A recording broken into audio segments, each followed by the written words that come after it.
보라 성자 오셨네 오시어 들이세 영광 중에 계신 주 모시어 들이세 헛된 교만 버리고 우리 구주 모시어 영원 복락 누리세 모시어 들이세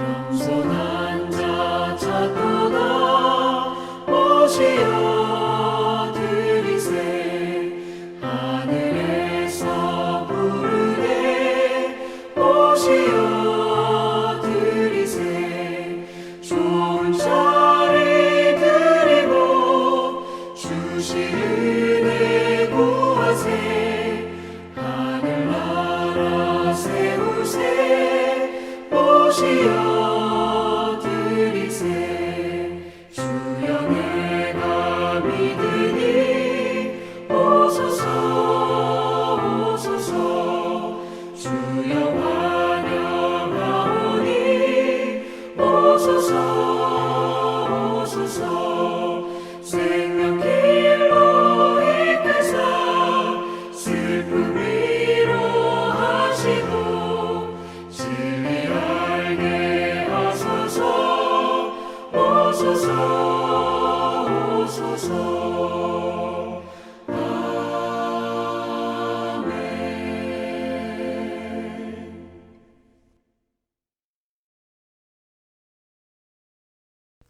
화요일 새벽기도 나오신 성도님들을 예수님의 이름으로 환영하고 축복합니다. 오늘 하나님 말씀은 아기처럼 갈구하라 라는 제목으로 베드로전서 1장 23절과 2장 1절부터 10절 말씀을 전하도록 하겠습니다. 너희가 거듭난 것은 썩어질 씨로 된 것이 아니요 썩지 아니할 씨로 된 것이니 살아있고 항상 있는 하나님의 말씀으로 되었느니라. 그러므로 모든 육체는 풀과 같고 그 모든 영광은 풀의 꽃과 같으니 풀은 마르고 꽃은 떨어지되 오직 주의 말씀은 세세토록 있도다 하였으니 너희에게 전한 복음이 곧 이 말씀이니라. 그러므로 모든 악독과 모든 기만과 외식과 시기와 모든 비방하는 말을 버리고 갓난 아기들같이 순전하고 신령한 젖을 사모하라. 이는 그로 말미암아 너희로 구원에 이르도록 자라게 하려 함이라. 너희가 주의 인자하심을 맛보았으면 그리하라. 사람에게는 버림바가 되었으나 하나님께는 택하심을 입은 보배로운 산 돌이신 예수께 나아가 너희도 산 돌같이 신령한 집으로 세워지고 예수 그리스도로 말미암아 하나님이 기쁘게 받으실 신령한 제사를 드릴 거룩한 제사장이 될지니라. 성경에 기록되었으되 보라 내가 택한 보배로운 모퉁이 돌을 시온에 두노니 그를 믿는 자는 부끄러움을 당하지 아니하리라 하였으니 그러므로 믿는 너희에게는 보배이나 믿지 아니하는 자에게는 건축자들이 버린 그 돌이 모퉁이의 머릿돌이 되고 또한 부딪히는 돌과 걸려 넘어지게 하는 바위가 되었다 하였느니라. 그들이 말씀을 순종하지 아니함으로 넘어지나니 이는 그들을 이렇게 정하신 것이라. 그러나 너희는 택하신 족속이요 왕같은 제사장들이요 거룩한 나라요 그의 소유가 된 백성이니 이는 너희를 어두운 데서 불러내어 그의 기이한 빛에 들어가게 하신 이의 아름다운 덕을 선포하게 하려 하심이니라. 너희가 전에는 백성이 아니더니 이제는 하나님 백성이요 전에는 긍휼을 얻지 못하였더니 이제는 긍휼을 얻은 자니라. 아멘. 사도 베드로께서는 이제 우리가 어떻게 살아야 되는지 알려주시고자 합니다. 근데 그 전에 먼저 우리가 다 거듭났다 그렇게 말씀하십니다. 이 거듭난 게 중요한 겁니다, 여러분. 왜냐하면 하나님의 영이신 성령으로 거듭났기 때문에 우리가 비록 육신이지만 하나님이 원하는 거, 하나님의 거룩한 거, 이거를 할 수 있게 됐기 때문에 그렇습니다. 거듭난 사람은 하나님이 원하시는 거룩한 것을 할 수 있어요. 근데 거듭나지 않으면 그거를 알아도 못하죠. 그래서 우리의 거듭남은 무슨 우리가 많이 배워서 무슨 지식, 이러한 육의 것으로 된 게 아니라는 겁니다. 그게 아니라 하나님의 절대적인 능력의 말씀으로 되었대요. 많은 사람들은 많이 배우면은, 교육받으면은 사람이 좋아진다고 생각합니다. 그게 아니라는 거죠. 물론 좋아질 수는 있지만은 거듭나는 거는 저희가 지식으로 많이 배워서 교육으로 되는 게 아니라는 겁니다. 오직 하나님의 절대적인 능력, 하나님의 말씀이 우리 영혼에 임하실 때 우리가 깨달음을 얻고 우리가 변하고 거듭나는 거죠. 그래서 이 세상 그 모든 것은 우리 육신을 포함해서요, 전부 다 썩어지고 없어질 겁니다. 그러나 이 세상에 존재하는 것 중에서 오직 유일하게 하나만 영원한 게 하나 있어요. 네, 그게 뭐냐? 그게 바로 하나님의 말씀이라고 합니다. 네, 말씀, 쓰여진 성경 말씀. 우리 누가 눈으로 볼 수 있고 읽을 수 있고 들을 수 있고 그저 말씀이죠. 물론 성경 말씀이 음파로 전해질 때는 완전히 다른 그러한 형태로 전해지지만은, 그렇지만 그 내용, 그 속에 들어있는 내용은 이 세상에 존재하는 겁니다. 이 세상에 존재하는데 그거는 영원하대요. 다른 거는 다 없어지고 썩어지고 시간 지나면 다 부서지지만 그거는 영원하다는 겁니다. 이 하나님의 말씀이, 영원한 하나님의 말씀이 우리에게 전해졌고 음파와 시각과 그걸로써 우리 영혼에 들어왔다는 겁니다. 그래서 그 말씀으로 인해서 우리의 영혼은 거듭나게 되었대요. 죽었다가 다시 살아나게 됐다는 겁니다. 새 사람이 됐다는 겁니다.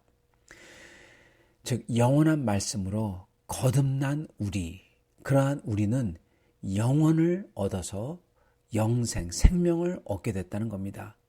그렇기 때문에 저희는 하나님의 거룩함을 따라 살 수밖에 없다는 거예요. 그리고 그렇게 살라는 겁니다. 그래서 그러한 사람들이 하나님의 거룩한 삶을 살 수 있는 겁니다. 영혼이 뒤바뀌었기 때문에. 자, 그렇다면은 무엇을 어떻게 살까요?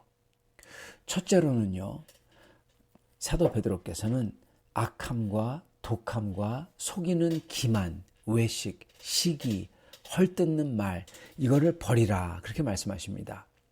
사실 이게 죄입니다, 여러분. 많은 사람들은 죄를요, 이렇게 생각해요. 이렇게 제가 얼마 전에도 어떤 분하고 얘기를 나누다가 그분이 이런 말씀하셨어요. 목사님은 너무 죄에 대해서 너무 강하게 얘기하면 안 된다.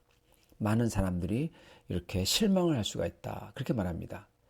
여러분, 근데 그분인 쉽게 얘기하면 목사님들이 이 죄들, 예를 들어서 나쁜 짓 하는 거, 훔치는 거, 거짓말하는 거, 그리고 음란한 죄, 그리고 이런 걸 갖다가 자꾸만 우리가 목사님들이 너무 얘기하면은 성도들이 이렇게 실망하게 된다. 그렇게 말씀하신 것 같아요. 근데 그분은 죄를 완전히 잘못 이해한 겁니다. 죄는 물론 이런 육의 것들, 이렇게 행동들, 뭐 살인, 음란, 도적질 이런 거 있습니다. 근데 이거는 여러분 사실은 표현되는 거에 불과해요. 그게 나오는 이유는 속에 진짜 죄가 들어있어 가지고 그게 나오는 겁니다. 왜 그게 나오냐? 우리 속에 악랄함과 독함과 속이고서 보이고자 하는 기만, 외식, 미워하는 거, 그리고 그러한 마음 때문에 흘러나오는 말, 이런 게 있기 때문에 이게 저절로 말로, 행동으로 나타나는 것뿐이에요. 그래서 진짜 죄는 사실은 우리 속에 있는 그러한 마음과 태도인 것입니다. 우리 주 예수님도 정확하게 그걸 짚으세요. 우리가 미워하는 마음이 있을 때 그게 헐뜯음과 살인으로 나오는 거라고. 그렇기 때문에 미워하는 사람은 이미 살인을 범한 거다. 그렇게 말씀하십니다.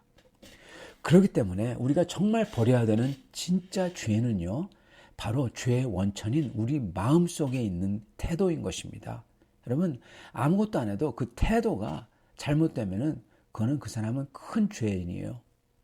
악독함, 기만, 외식, 시기 이런 마음 여러분 여기서 나오는 태도인 겁니다. 그리고 거기서 나오는 말들인 겁니다.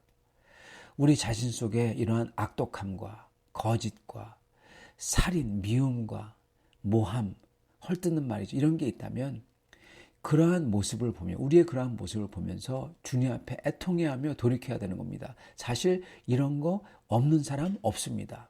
다 있어요. 악독함 있습니다. 거짓 있습니다. 살인, 미워하는 거 있습니다.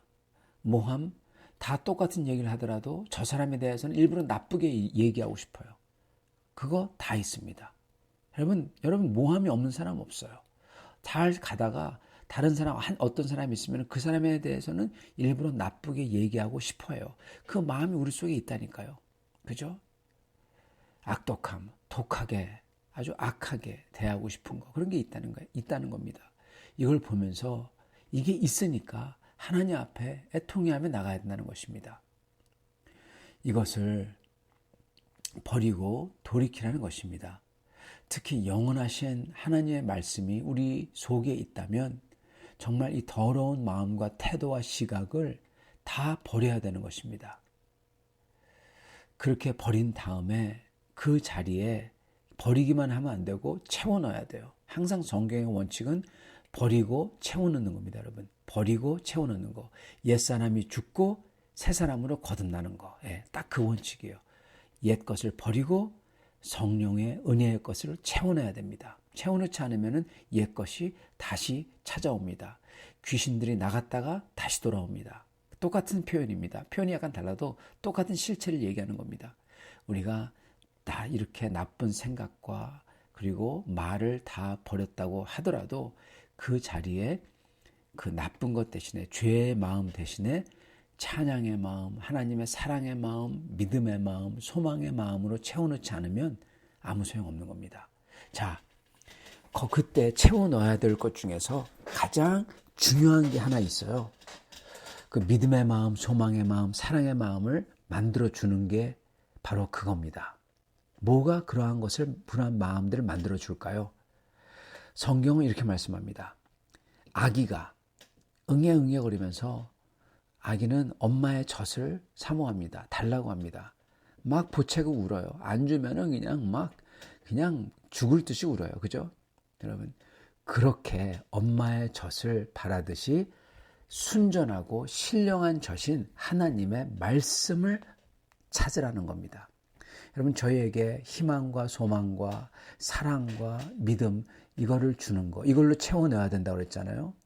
그렇지 않으면은 이 귀신이 다시 들어오듯이 악독한 게 다시 들어온다 그랬잖아요. 여러분, 이러한 소망과 사랑과 믿음과 이러한 것을 만드는 게 뭐냐? 바로 하나님의 말씀이라는 겁니다.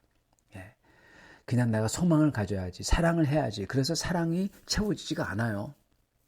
그건 인간적인 사랑일 뿐이죠. 그 대신에 하나님의 말씀으로 채워넣으면은 저절로 사랑이 생기는 겁니다. 소망이 생기는 겁니다. 그래서 말씀을 채워넣어야 돼요. 그렇기 때문에 말씀을 아기가 엄마의 젖을 사모해서 막 울면서 그걸 먹을 때까지 계속 보채듯이 그렇게 보채라는 거예요, 여러분. 이게 딱 그 말입니다. 여러분, 이 표현을 똑같은 실체를 시편 42편에서 다윗은 이렇게 표현합니다. 사슴이 시냇물을 찾아 헤매이듯이 내 영혼이 주님을 찾기에 갈급하나이다. 여러분, 딱 그겁니다. 다윗은 자기 영혼이 살아계신 하나님, 그분을 그렇게 만나길 원해서 사모한다고 하며 그의 기도인 시편을 쭉 써내려갑니다. 여러분, 사실 우리가 시편을 따라서 읽으면서 한 줄 한 줄씩 묵상하며 기도해야 되는 이유가 여기 있어요. 그렇게 하면요, 저희도 그 마음을 닮아갑니다, 여러분.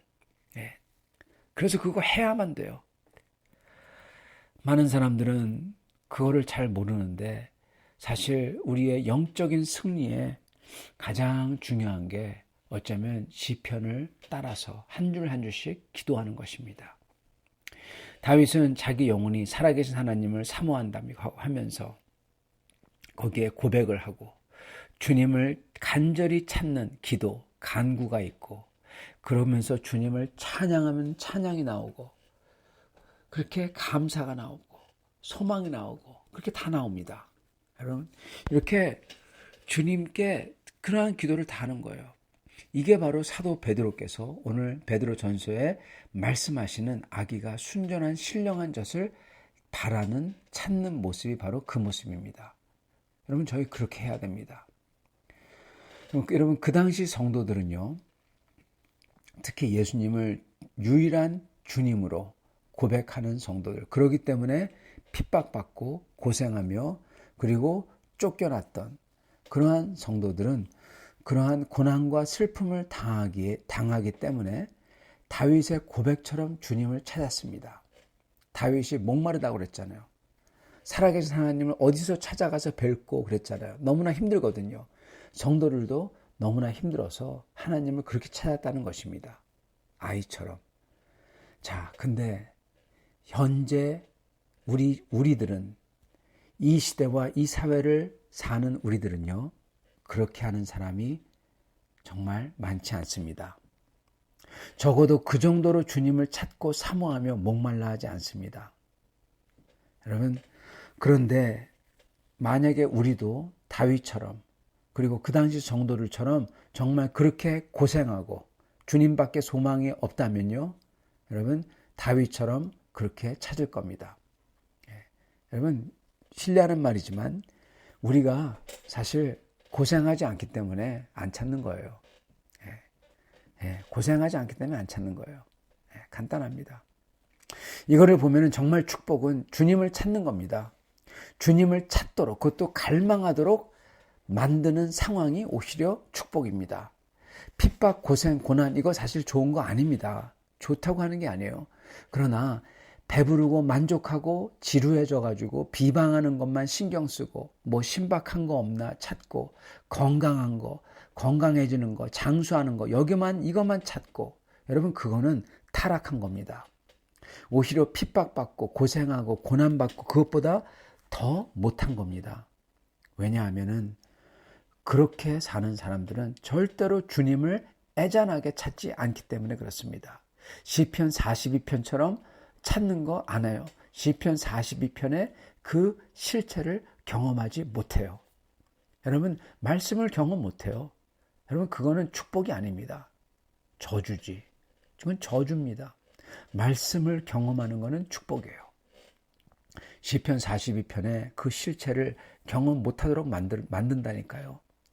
그러나 핍박받고 고생하면 적어도 주님을 찾는 애잔한 심령이 되고 시편 42편의 실체를 나도 경험하게 되는 것입니다. 시편 42편을 따라할 때 그게 막 피부로 느껴져 들어와요. 그거 축복이라는 겁니다. 그래서 우리는 건강이 없고 배고프고 힘들고 그러더라도 찬양하고 주님을 목마르게 찾는 사람들이 돼야 되고요. 또한 건강하고 배부르고 다 잘 된다고 하더라도 주님을 더더욱 알기 원하는 신령한 젖을 사모하는 사람들이 돼야 되는 것입니다. 있어도 여러분 그게 나를 만족하게 하는 게 아니기 때문에 주님이 약속한 그 나라를 사모하며 주님을 목마르게 찾아야 되는 거고요. 없다고 하더라도 그게 나의 영원한 유산을 뺏지 못하기는 거기 때문에 기뻐하며 찬양하며 주님을 목말라하며 주님을 찾아야 되는 것입니다. 있어도 없어도 주님을 목말라하며 찬양하며 찾아야 되는 사람이 진짜 구원받은 사람인 겁니다, 여러분. 건강하다고 만족하다고 좀 돈이 있다고 주님을 찾고 싶어 하지도 않고 그리고 또한 반대로 아프고 불만족하고 없고 힘들다고 그래가지고 주님을 찬양하지도 않고 찾지도 않은 사람은 둘 다 구원과는 먼 사람인 것입니다. 여러분 지금 이 시점에서 근데 사도 베드로께서 그 성도들에게 그 당시 성도들에게 힘을 북돋아 주면서 아주 큰 격려를 주시는 말씀을 주십니다. 그 당시 고생하고 핍박받으며 버림받는 사람들이었습니다. 그들이 주님을 찬양하며 또한 주님을 찾는 겁니다. 그런 이들에게 과연 뭐가 큰 힘이 되고 용기가 됐을까요? 그건 바로 우리 주님 자신이 또한 고생하며 핍박받아 심지어 버림받은 분이었다는 사실인 겁니다, 여러분. 여러분, 그걸 들을 때 주님도 그랬어? 그러는 겁니다. 그리고 그건 선지자들이 예언한 거고, 즉 하나님이 미리 그렇게 되도록 계획하셨다는 거고, 그 끝은 그 버림받은 분이 가장 중요한 모퉁이 돌이 됐다는 거예요. 그리고 예수님도 그렇게 됐고, 그리고 그 당시 성도들도 그렇다는 것입니다. 그래서 그렇게 핍박받고 고생한 성도들이 예수님을 보면서 그분이 모퉁이 된 걸 보고 자기들도 그 건물에 하나님 나라의 그 교회, 하나님의 그 광대한 나라의 건축의 일부가 되는 걸 보면서 너무나 기뻐하는 거예요. 그러시면서 이렇게 말씀해 주십니다. 우리가 누구냐? 너희는 누구냐? 바로 9절, 너희는 택하신 족속이요, 왕 같은 제사장들이요, 거룩한 나라요, 그의 소유가 된 백성이니 이는 너희를 어두운 데서 불러내어 그의 기이한 빛에 들어가게 하신. 아멘. 여러분, 성도들이야말로 영원한 나라의 왕 같은 제사장들이라는 거고, 그 나라를 이루는 구성원들이고 주 하나님의 소유가 된, 하나님만의 소유가 된 백성이고, 그리고 빛에 들어간, 기이한 빛에 들어간 그 은혜를 입은 사람들이라는 겁니다.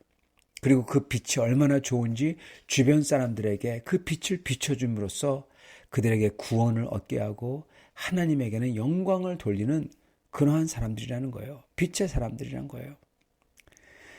이게 그들에게 격려를 해주는 것입니다. 사랑하는 성도 여러분, 오늘 이 말씀을 들으면서 저희 자신이 누구고 저희 자신에게 얼마나 큰 은혜를 주셨고, 그리고 그러므로 저희가 어떻게 행동해야 되는지 말씀을 해 주셨는데, 오늘 이걸 보면서 저희가 세 가지를 저희가 할 수 있기를 간절히 소원합니다. 그건 첫째, 과연 악독함, 기만, 외식, 시기, 그리고 남을 헐뜯고 비방하는 거, 그 중에서 내가 아직 버리지 못한 게 있는지 봐야 됩니다. 여러분, 우리는 반드시 그 중에 하나 꼭 있어요. 전부 다 있던지요. 여러분, 그거를 버려야 되는데 그걸 버릴래야 버려지지가 않습니다. 근데 버리는 방법이 딱 하나 있어요.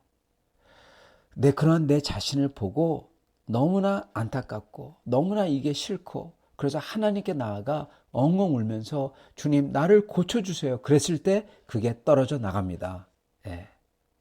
주님께 나아갈 때, 슬퍼하며 나아갈 때 주님이 그것을 떼어주세요. 여러분, 그렇게 내 자신을 보며 안타까워서 하나님 앞에 나아가 주님 나 같은 죄인을 도와주세요. 그렇게 기도하며 나가시기를 바랍니다. 아멘. 아멘. 두 번째 저희가 해야 될 것은, 갓난애가 엄마의 젖을 먹을 때까지 계속 보채는 것처럼 여러분, 내 영혼을 먹여주는 하나님의 그 신령한 젖, 주님의 말씀을 갈망하며 읽으면서 하나님을 찾아야 되는 겁니다. 여러분, 말씀을 갈망하며 읽으면서 묵상하며 기도할 때, 예를 들어 시편 42편을 시편 42편을 한번 펼쳐서 찬찬히 묵상하며 따라서 기도해 보세요. 그랬을 때 거기에 찬양하고 고백하고 감사하고 간구하는 게 그렇게 나오는데, 그게 바로 하나님을 찾는 올바른 방법인 겁니다. 그랬을 때 정말로 그렇게 하나님을 보채면서, 아기가 엄마의 젖을 먹듯이 그렇게 보채면서 찾게 되는 것입니다. 이게 바로 하나님을 찾는, 여러분, 유일한 방법이에요. 사실은 하나님을 찾을 때 하나님의 말씀을 통해서 읽으면서 찾아야 되는 겁니다. 그게 다윗의 방법입니다. 여러분, 그렇게 하실 수 있기를 바랍니다. 아멘. 세 번째는, 그 말씀을 먹고 소화할 때, 그 말씀을 잘 묵상해서 그걸 먹었을 때요, 거기에 평화, 기쁨, 소망, 사랑, 이런 걸로 우리의 영이 배불러져요. 만족하게 돼요. 그리고 하나님의 말씀을 외우고 묵상하면서 그 말씀을 믿어 의지할 때, 그 말씀을 순종해서 내가 따르고 그대로 할 때 어느새 나의 몸집과 키가 커집니다. 성장하는 거죠. 나의 세상 가치관이 변해요. 그래서 세상적인 가치관이 성경적인 하나님의 마음을 닮은 가치관으로 변합니다. 그렇게 주의 인자하심을 맛본 사람은 구원의 은혜를 나누고자 또한 합니다. 그래서 세 번째로는 저희가 말씀을 묵상하며 그 말씀을 따라 순종하시길 바랍니다. 그대로 하시길 바랍니다. 그리고 그 말씀을 믿어서, 그 말씀을 의지해서 세상을 이기는, 그렇게 주님 말씀을 읽어서 주님의 말씀을 통해서 세상을 이기고, 믿음을 통해서 이기고, 말씀을 순종해서 성장하는 그러한 행위를 하시는 여러분이 되기를 바랍니다. 같이 기도하겠습니다. 사랑하신 하나님, 감사합니다. 오늘 말씀을 통해서 저희가 과연 누구고, 그리고 저희에게 영원한 하나님 말씀이 풀같이 곧 시들어질 그러한 저희 그 속에 영혼을 내리신 그 말씀을 주셨다고 주님께서 확신을 주시니 감사합니다. 그 말씀을 받은 자로서 저희가 다시금 이 세상에 있는 그러한 악독한 마음을 다 버리고 그 대신에 저희 마음속에 저희에게 사랑과 희망과 소망과 기쁨과 평화를 줄 수 있는 하나님의 말씀으로서 채우는 저희가 되게 도와주시옵소서.